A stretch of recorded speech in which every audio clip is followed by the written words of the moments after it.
Welcome to Never Rewrite. I'm Isaac Askew. Dustin Rea. And I'm Jeffrey Sherman. And today we're going to talk briefly about programming techniques that nobody does anymore because they don't make sense.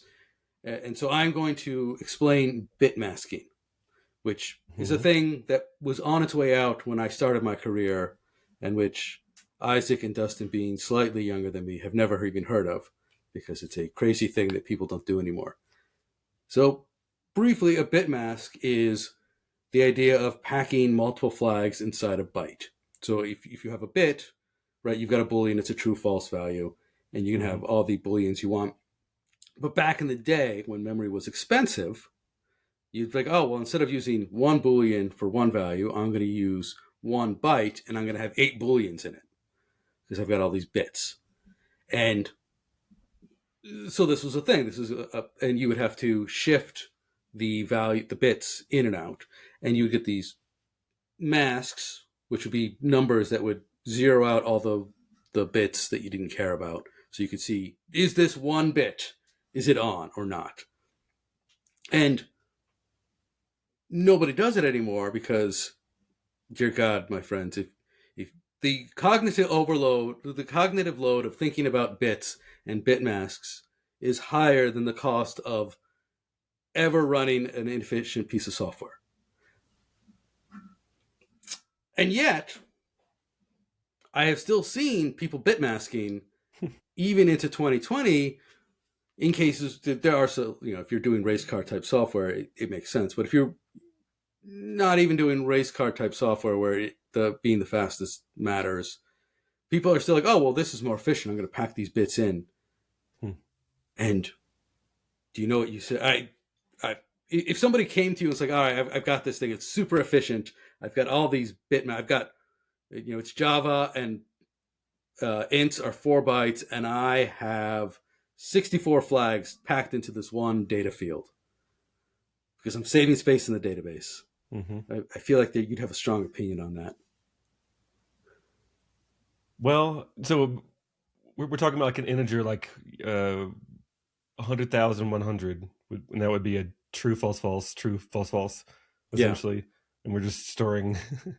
And then you have to understand what that fourth one true referred to.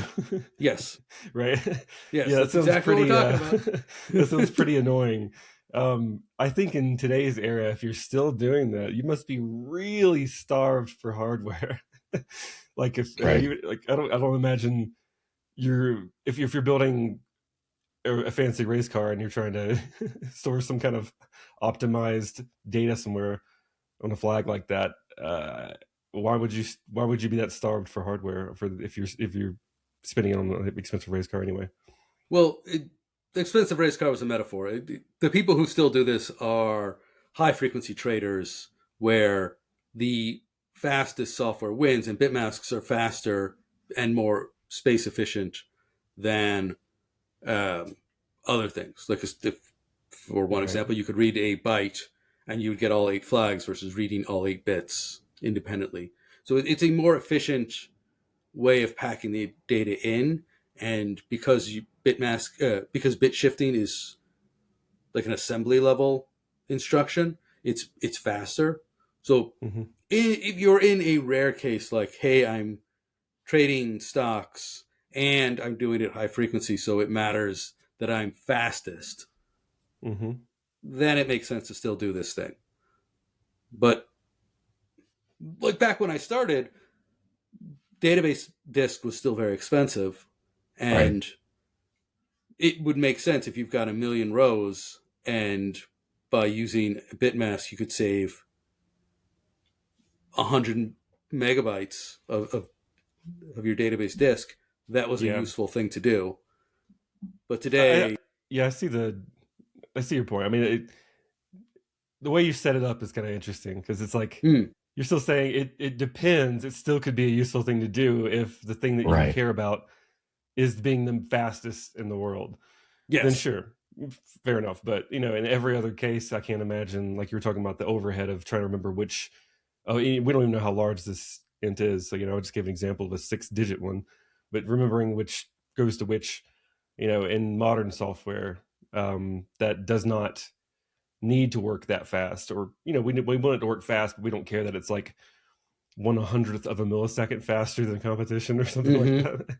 Then, Right. Nanoseconds, my friends.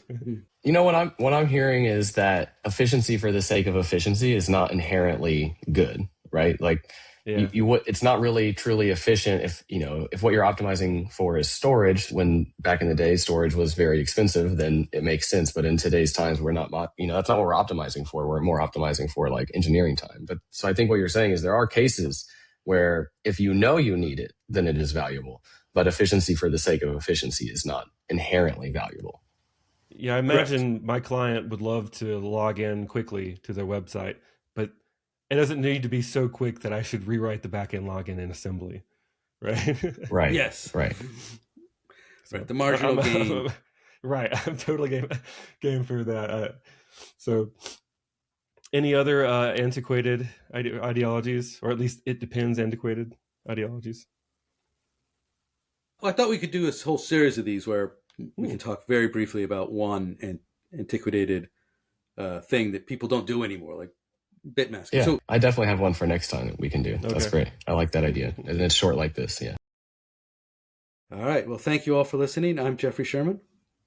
Dustin Rea. And I'm Isaac Askew, and this is Never Rewrite.